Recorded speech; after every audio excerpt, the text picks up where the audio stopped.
Hello everyone. Jagannath দেবের প্রসাদ খেতে খেতে ব্লগটা আজকে শুরু করলাম। আর দিনটা ছিল উল্টো রথযাত্রা। তো উল্টো রথে গিয়েছিলাম বাপের বাড়িতে। আর এই দেখুন প্রভু জগন্নাথের পুজো হয়ে গেছে। একটা কাকার বাড়িতে প্রসাদ দিয়েছে আমাদেরকে, সেই প্রসাদটা এখন খাচ্ছি। আর আজকে ছিল ব্লগ, ছোট ছোট মিনি ব্লগ শেয়ার করব, আর একটা ছিল লং ভিডিও পোস্ট করব। তার জন্য একটা আমি ভিডিও শ্যুট করছিলাম। আর তারপরে দেখি ওই সময়তেই, বিশেষ করে বিকেলের দিকেই শ্যুটিং করি, আর সেই সময়তেই দেখি জগন্নাথ দেব যাচ্ছে। তো দেখাচ্ছি আপনাদেরকে।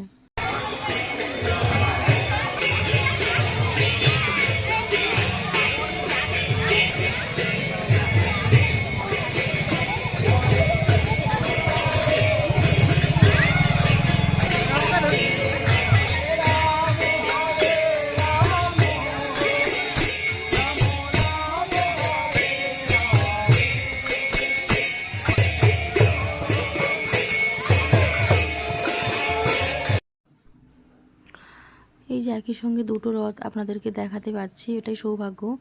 আমাদের একদম বাড়ির পাশ দিয়ে এই যে রাস্তাটা বেরিয়ে গেছে, এই রাস্তাটা দিয়ে কিন্তু রথ যাচ্ছে দুটো একই সঙ্গে। দেখুন কত সুন্দর লাগছে না, কত সুন্দর, কত লোকজন যাচ্ছে।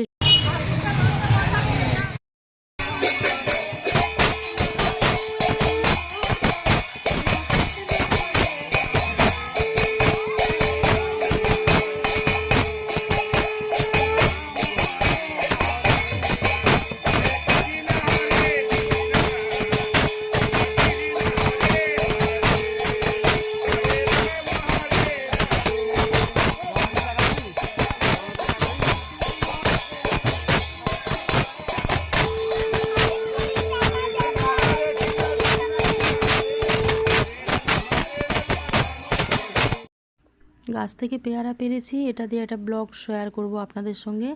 এর পরের ভিডিওটা অবশ্যই দেখবেন। আর তারপরে দেখুন রথযাত্রা হচ্ছে, আর আমি একটুখানি যাচ্ছি, যেহেতু জগন্নাথ মাসির বাড়ি গেছে, তো কোনখানে রথ রাখা হয়েছে আর সেখানেই কিন্তু জগন্নাথকে নিয়ে যাওয়া হয়ে গেছে। তো রথের মধ্যে দিয়ে আর পুজোটা শুরু হবে এখানে, আপনাদেরকে দেখাচ্ছি। তাই কত দেখুন দর্শনার্থীর, একই সঙ্গে দুটো রথ পাশাপাশি হয় আমাদের বাড়ির কাছে একদম। আর এইটা তো বাড়ির সামনে হয়। আর আমি দেখুন এই দিনকে সাদা একটা শাড়ি পরেছি, আর কত বৃষ্টি হয়েছে, দুপুরবেলাতে প্রচুর বৃষ্টি হয়েছিল। আর সাদা শাড়ি পরেছিলাম শুধু ভিডিও শ্যুট করার জন্য আর রথের জন্য। অবশ্য কেমন লাগছে কিন্তু অবশ্যই কমেন্ট করে জানাবেন আমাকে। আর আমিও দেখুন একটুখানি দু হাত তুলে নাচতে শুরু করেছি, আমাকে ভীষণ ভালো লাগে। হরিনাম হচ্ছে না, হরিনামের দলের সঙ্গে যাচ্ছি নেচে নেচে। সোজা রথে ছিলাম শ্বশুর বাড়িতে, তো সেখানকার ব্লগ আপনাদের সাথে শেয়ার করেছি।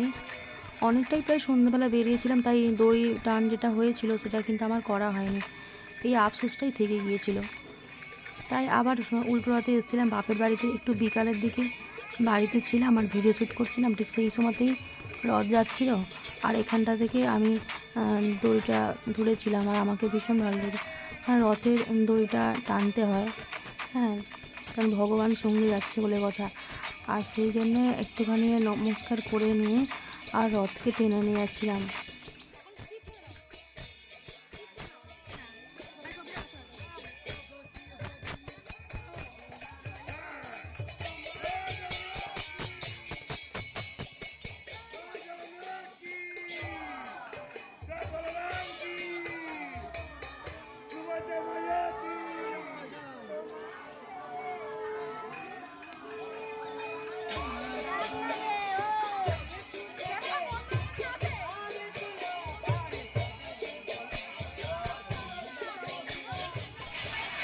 এতদিন তো বিভিন্ন অনুষ্ঠানে অংশগ্রহণ করেছি, রথ, দুর্গা পুজো, কালী পুজো, বিভিন্ন পুজো অনুষ্ঠানে, বিয়ে বাড়ি, অনেক কিছু অংশগ্রহণ করেছি।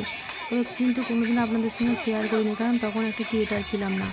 আর এখন যেহেতু ইউটিউব ক্রিয়েটার হয়ে গেছে, সেই জন্যই মনে হয় যে বন্ধুদের সঙ্গে একটুখানি শেয়ার করি, ভালো লাগবে বন্ধুদেরকে একটু দেখাই।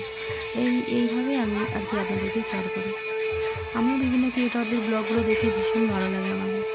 আর এই যে দড়ি টান হয়ে গেছে আমার, রথের দড়িটা টানা, এরপরে মা আর বৌদি ভাই দুজনে রথের দড়িটা টানবে, আর আমি ভিডিওটা ধরবো আর কি। কতখানি শুধু লোক হয়েছে দেখুন, ভীষণ ভীষণ আনন্দ পেয়েছি। আর ছোটো থেকেই আমি রথের দড়ি টেনে নিয়ে যাই, এটা আমার খুব শখ, খুব শখ। ভিডিওটা পুরো দেখবেন এবং নিচে লিখবেন কমেন্টে জয় জগন্নাথ।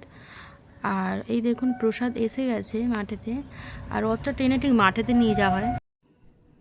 রাস্তা দিয়ে যখন জগন্নাথকে আনা ছিল তখনই কিন্তু প্রচুর ভিড় ছিল, আর মাঠটাতে যেহেতু জল জমে আছে প্রচুর কাদা হয়েছে, কিন্তু তবু তো রাখতে হবে একটা পজিশন করে, তাই না?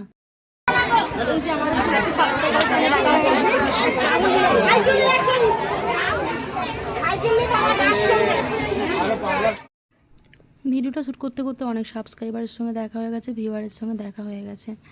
তারপরে এই যে প্রভুর প্রসাদ নিয়েছি, নিয়ে আর এই প্রসাদটা একটুখানি খাচ্ছি, খুব ভালো লাগছে। সোজারাতেও প্রসাদ করেছিল অনেক রকম, আর এইবারেও তো প্রসাদ অনেক রকম করেছে। আর এই দেখুন প্রসাদটা খাচ্ছি, তারপর দেখাচ্ছি আপনাদেরকে ভিডিওটা।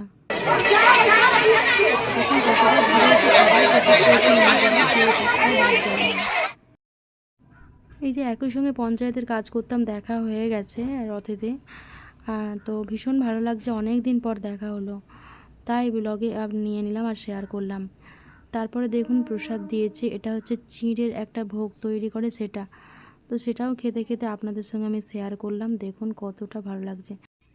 প্রায় অনেকটাই সুন্দর হয়ে গেছে। ব্লগটা কেমন লাগলো অবশ্যই জানাবেন। ভালো লাগলে প্রচুর শেয়ার করবেন, আমার চ্যানেলটাকে সাবস্ক্রাইব করে আমার পাশে রাখার জন্য আপনাদেরকে অনুরোধ রইল। তাহলে ব্লগটা আমি এখানেই শেষ করলাম। আপনারা ভালো থাকবেন, সুস্থ থাকবেন।